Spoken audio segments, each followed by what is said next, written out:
Ah, ça fait du bien de revenir de vacances. Hein. On est frais, on est dispo, on a eu le temps de bien se reposer. Non, je déconne, je suis claqué. Je vais faire un sieste, tiens.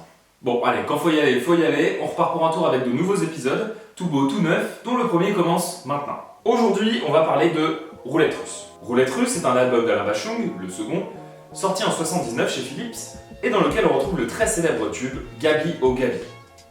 Attends, quoi? Ah, d'accord, le jeu Roulette Russe. Putain, évidemment. Je connais rien en musique en plus. La Roulette Russe, donc, c'est un jeu de hasard assez simple à comprendre, avec un enjeu plutôt important. Potentiellement mortel en fait. Je rappelle le fonctionnement, on met une balle dans le barillet d'un revolver, on le tourne suffisamment rapidement pour qu'on ne sache pas où se loge la balle, on met le revolver sur la tempe, et on tire. Et là, c'est un petit peu au petit bonheur finalement. Enfin, en grand malheur, parce que pour le coup, si on joue à ça avec ses potes, c'est très certainement la dernière fois qu'on joue tous ensemble. Alors d'où est-ce que ça peut venir un jeu aussi con? De Russie, vraisemblablement. Roulette Russe, Russie, ça se tient, non? En fait, ce jeu serait un dérivé du coucou russe. Un jeu encore plus con, où un officier se tient debout sur une table dans une pièce sombre avec un revolver à la main. Et il tire sur les autres personnes présentes dans la pièce, qui crient coucou lorsqu'elles se pensent bien cachées. Ah ouais non mais aujourd'hui on fait dans le haut niveau là, moi je rigole plus, c'est fini. Bon, est-ce que ces jeux ont vraiment été pratiqués? Je vous laisse juger. Toutes les traces que l'on en a aujourd'hui se trouvent dans la littérature, et en ce qui concerne la roulette russe, il s'agit souvent de deux officiers épris de la même femme, et qui se décident comme deux hommes adultes et responsables. C'est-à-dire en se tirant dessus. Vous vous doutez bien qu'ils n'ont pas pris la peine de demander à l'élu de leur cœur ce qu'elle en pensait. Trop facile. Bon après c'est des malins, donc ils savent que celui qui tire en premier a le plus de chances de survie. 83,3% pour être exact. Ce qui a été calculé par le site Data Genetics. Et puis faut pas faire tourner la balle n'importe comment non plus. N'importe quel joueur expérimenté sait que si on fait tourner le barillet sur l'axe horizontal, la balle aura tendance à plus s'arrêter vers le bas, sous l'effet de la gravité, et donc loin du canon. Alors que si on fait tourner le barillet sur l'axe vertical, la balle peut s'arrêter n'importe où.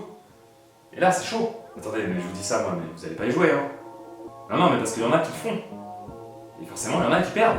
C'est le cas d'Armand Vaquerin, un ancien international français de rugby qui serait mort dans un bar à Béziers après une partie de roulette russe en 1993. Ou de Vladimir Mayakovsky, un poète futuriste russe qui se serait tiré une balle dans le cœur suite à une partie de roulette russe lui aussi. Mais même avec des balles à blanc, ne le faites pas.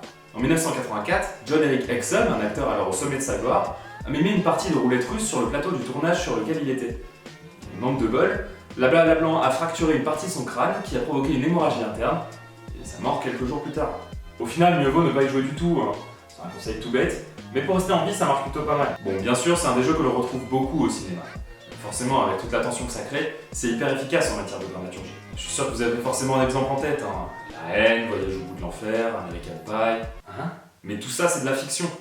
Dans la vraie vie, les joueurs sont souvent des malades avec des troubles suicidaires. C'est jamais anodin, bien sûr. Bon, si vous voulez quand même essayer parce que vous aimez bien l'adrénaline, mais que vous tenez tout de même à la vie, rassurez-vous, on retrouve la roulette russe dans d'autres jeux beaucoup plus tranquilles. Déjà tout simplement ce jeu, où on sert un ballon de baudruche avec un cercle en plastique, relié à la gâchette d'un revolver. Mais là, c'est plutôt la planète qui risque le plus gros, hein. Faire péter des ballons en plastique, je vois pas trop où c'est faible. Non, en revanche, je vous conseille plutôt ce jeu. Exploding Kittens. Les chatons explosifs. Le concept est simple, il y a une pioche, et si on tire le chaton explosif, on est mort. Bon, ok, c'est un peu plus complexe que ça quand même. Il y a des cartes qui permettent de refiler aux autres, par exemple.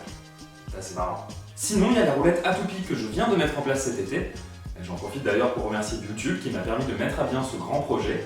Il suffit de cliquer sur le pouce en l'air juste en dessous de la vidéo, et s'il devient bleu, c'est perdu. T'es obligé de t'abonner. Ah, faut pas avoir peur de l'adrénaline, hein, attention, je vous préviens. Bon, allez, je vous laisse jouer. Non, pas le rouge. Pas le rouge, pas le rouge, pas le rouge!